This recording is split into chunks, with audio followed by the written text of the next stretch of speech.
out of town nina Angelica Panganiban at Greg Homan na kasama ang kanilang anak na si Baby Bean. Ibinahagi nga ni Angelica ang video clip na ito sa kanyang social media nang ganap nila sa pagpunta nila dito sa Palawan.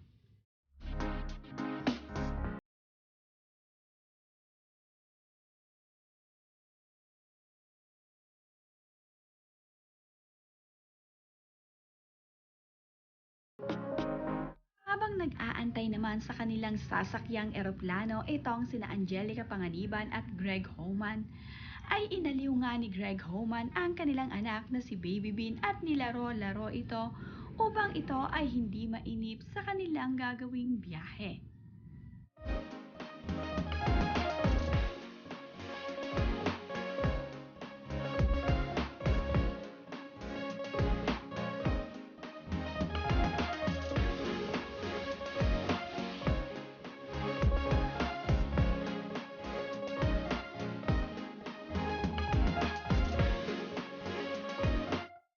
Sa wakas nga ay natuloy na din ang trip ng The Homans family dahil nabinyagan na nga daw ang kanilang anak na si Baby Bean.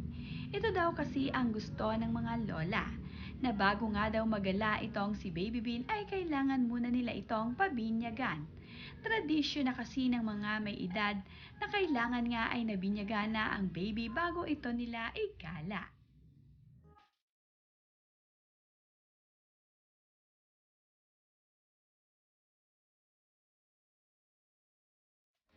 Nga ang kauna-unahang trip nina Angelica Panganiban at Greg Homan na makakasama nila ang kanilang anak na si Baby Bean. First time din makasakay ng eroplano ni Baby Bean.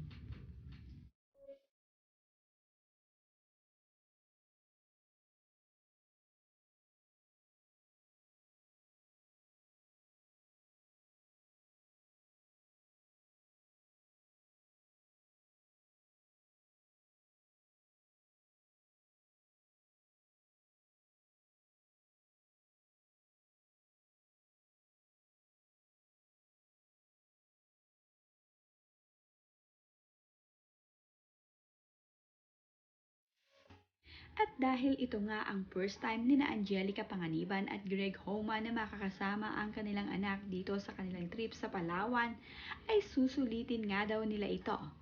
Napakabait naman ng anak ni Angelica at Greg Homan na habang sila ay nasa flight ay natutulog lamang ito.